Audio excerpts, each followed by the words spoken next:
रोमांच और रहस्य, उसकी आज़ादी। नए वर्ष के साथ ही डोटी के मन में आशा की एक किरण उत्पन्न हो गई। वैसे डोटी नए वर्ष के आगमन पर कभी भी अन्य लोगों की तरह ज़्यादा खुश होकर भविष्य की योजनाएं नहीं बनाती थी, लेकिन इस वर्ष उसके दिमाग में कुछ था जिससे वो नए वर्ष में रंग भरने वाली थी। डोटी की खुशी और आशाओं के पीछे कारण था क्रिस वैलेस। जब से डोटी ने 5 वर्ष पहले उस अस्पताल में काम करना शुरू किया था, क्रिस उसके दिल और दिमाग पर छाया रहा था। क्रिस के साथ डोटी का अच्छा कामकाजी संबंध बन गया था। जब 2 हफ्ते की छुट्टियों के बाद क्रिस दफ्तर आया तो डोटी ने उसको नए वर्ष की शुभकामना दी। शुक्रिया डोटी, तुमको भी। तो तुम्हारी छुट्टियां कैसी रही? वो मुस्कुराया तो डोटी तो जैसे खो ही गई। बहुत बढ़िया, कहने को तो डोटी ने कह दिया, लेकिन कुछ भी बढ़िया नहीं रहा था। डोटी क्रिसमस की छुट्टियां अपनी माँ के घर बिताई थी। उसकी माँ उसके बारे में चिंतित थी। डोटी, मुझे कुछ नहीं चाहिए। मैं चाहती हूँ कि अब तुम अपने लिए एक अच्छा सा पति खोज लो। मुझे जल्दी से छोटे छोटे नाती नातिन दे दो, बस यही चाहिए मुझे।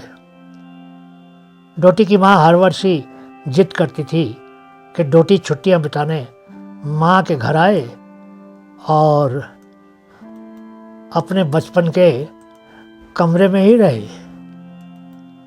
डोटी अपने पिता थॉमस और माँ अलीना की इकलौती बेटी थी। डोटी 28 बरस की हो गई थी, लेकिन तब भी उसको माँ के आदेश मानना अच्छा लगता था। वो कभी भी माँ से दूर नहीं होना चाहती थी। लेकिन इस नए वर्ष डोटी खुश थी, क्योंकि उसने क्रिस को ये बताने का निर्णय ले लिया था कि वो क्रिस को प्यार करने लगी थी।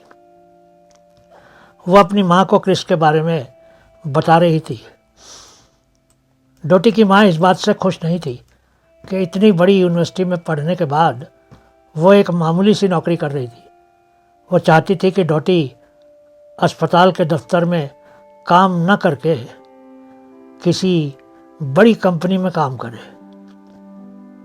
बातों के दौरान डोटी माँ को कम सुन रही थी और क्रिस को ज़्यादा याद कर रही थी। डोटी के मम्मी और डैडी उससे बहुत बातें करने की कोशिश कर रहे थे, लेकिन जब उनको लगा कि डोटी का ध्यान कहीं और था तो दोनों ने उसको शिकायत की। डोटी उठकर खड़ी हो गई और चिल्लाई, मम्मी, मैं किसी से प्यार करने लगी हूँ। मम्मी कुछ सोचने लगी, लेकिन फिर चेहरे पर बड़ी सी मुस्कान लाकर बोली, मुझे तो आज तुम्हारी खामोशी से ही पता चल गया था। मैं जानती थी कि तुमने किसी को पसंद कर लिया है। डोटी के डैडी भी दूर बैठे कॉफ़ी पीते हुए मुस्कुरा रहे थे। उसका नाम क्या है? क्रिस वैलेस, मम्मी ने जोर से कहा। ठीक है, मैं तुम्हारे इस क्रिस वैलेस से मिलना चाहती हूँ। वो एक आदेश ही था, अनुरोध नहीं। डोटी को आभास हुआ कि उसने माँ को बताकर गलती कर दी थी, लेकिन अब वो कुछ भी तो नहीं कर सकती थी। दफ्तर में डोटी ने क्रिस से कहा, तुम्हारी छुट्टियां कैसी रही? मैं और मेरे कुछ दोस्त माउंट फुलर पर गए थे और वहाँ हमने एक कॉटेज किराए पर ले लिया था। खाना पीना, स्कीइंग करना, सोना, बस यही चलता रहा 2 हफ्ते तक। बहुत मज़ा आया। मेरा तो वापस आने का मन ही नहीं कर रहा था। हर तरफ बर्फ ही बर्फ थी। डोटी मुस्कुरा दी। तो खूब मज़े किए। तुमने नहीं बताया कि तुम्हारी छुट्टियां कैसी रही? डोटी ने कहा, कुछ खास नहीं, बस मम्मी डैडी के घर में उनके पास ही रही। क्रिस मुस्कुरा दिया, लेकिन वो बोला, मेरी तो अपने मम्मी डैडी से बनती ही नहीं है। डोटी के दिमाग में वो सभी रोमांटिक उपन्यास आ रहे थे जो उसने कभी पढ़े थे। क्रिस उसकी कहानियाँ मज़े ले लेकर सुनता था और उसके साथ खूब घूमने जाता था। फिर वो दिन आ गया जब क्रिस को डोटी की मम्मी से मिलना था। क्रिस ने बहुत ही विनम्र ढंग से डोटी की माँ से बातें की, हालांकि वो थोड़ी सी कठोर थी। डोटी के डैडी को क्रिस पसंद आ गया। उसके बाद वो अक्सर मिलने लगे और साथ साथ गोल्फ खेलने भी जाने लगे। डोटी की माँ को क्रिस कुछ खास अच्छा नहीं लगा। उन्होंने उसके डैडी से कहा, मुझे नहीं लगता कि क्रिस मेरी बेटी के लिए ठीक है। इसको बड़ों को सम्मान देना नहीं आता है, अच्छा नौजवान नहीं है। डोटी के डैडी ने कहा, तुमको शायद क्रिस अच्छा इसलिए नहीं लगा है क्योंकि वह साफ बोलता है और डोटी की तरह तुम्हारे अधिकार में नहीं आता है। तुम उसको कंट्रोल नहीं कर सकती हो, ये तुम जानती हो, इसलिए वो तुमको पसंद नहीं है। डोटी की माँ जानती थी कि अब अपने घर में उसका साम्राज्य समाप्त हो गया था और अब उसको डोटी पर नियंत्रण करना छोड़ना होगा। ठीक 6 महीने के बाद क्रिस और डोटी की शादी भी हो गई। क्रिस उसको हनीमून पर यूरोप ले गया। डोटी खुश थी कि अब उसका पति था और अब उस पर उसकी माँ का नियंत्रण नहीं था, लेकिन ऐसा नहीं होने वाला था। शादी के 3 महीने के बाद एक शाम डोटी क्रिस के साथ बैठी एक रेस्टोरेंट में डिनर का ऑर्डर देने के लिए मेन्यू पढ़ रही थी।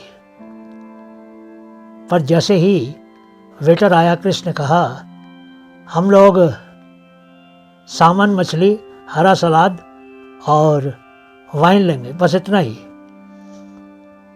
क्रिस ने मेन्यू डोटी के हाथ से लेकर वेटर को दे दिया। डोटी हैरान सी रह गई थी। वो एक ब्रेड का टुकड़ा उठाकर खाने लगी तो क्रिस ने बीच में ही टोक दिया, तुमको इतनी ज्यादा ब्रेड नहीं खानी चाहिए डोटी। वो मुस्कुरा रहा था। उस रात को डोटी को वही सब कुछ खाना पड़ा जो क्रिस मंगवाता रहा। डिनर के बाद डोटी की फिल्म देखने की भी इच्छा नहीं थी। वो बोली, कोई ऐसी फिल्म देखते हैं जो हम दोनों को ही पसंद आए। ये तो सिर्फ तुम्हारी पसंद की फिल्म है। चिंता मत करो डोटी, मेरी पसंद वाली फिल्म तुमको बहुत पसंद आएगी।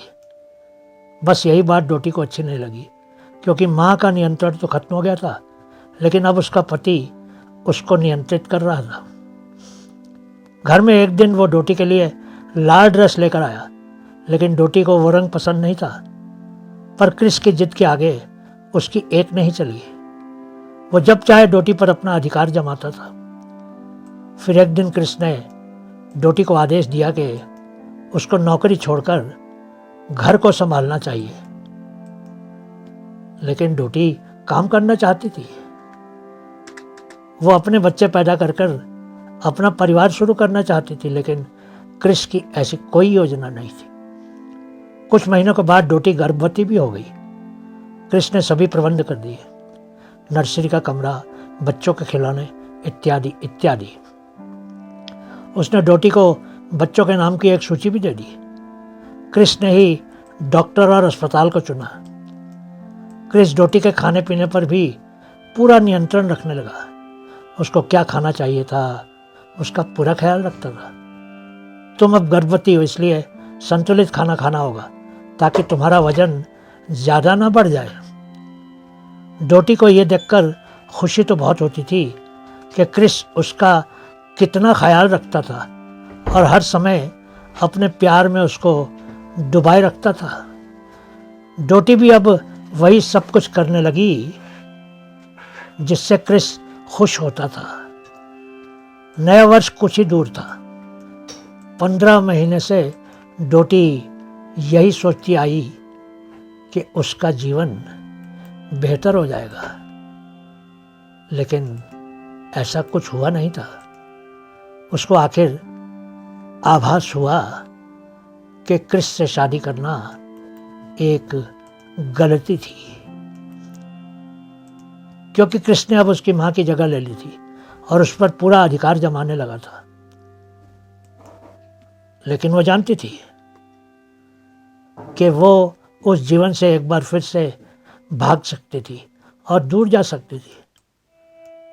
डोटी ने अपने दिमाग में बनाई योजना के बारे में एक बार फिर से सोचा। वो इस घटना को सिर्फ एक दुर्घटना ही दिखाना चाहती थी। क्रिस को खोने पर उसने आंसू बहाने की योजना बना ली थी। उसने सोच लिया था कि एक गर्भवती माँ पति को खोने के बाद किस तरह से रोएगी। क्रिस ने जब डोटी के चेहरे पर मुस्कान देखी तो वो समझ गए कि अब डोटी उसकी बात नहीं सुन रही थी। वो, तुम मुस्कुरा क्यों रही हो? ओ कुछ नहीं, बस नए वर्ष का इंतजार कर रही हूँ, डोटी ने कहा। नए वर्ष की शाम को डोटी अपने मम्मी डैडी के साथ थी। उसने काली ड्रेस पहनी हुई थी और एक गर्भवती विधवा के रूप में काफ़ी दुखी दिख रही थी। 3 दिन पहले ही क्रिस की कार बर्फ में फिसलने लगी थी, लेकिन ब्रेक नहीं लग पाए थे और वो खाई में गिर गई थी। क्रिस की मौत हो गई थी।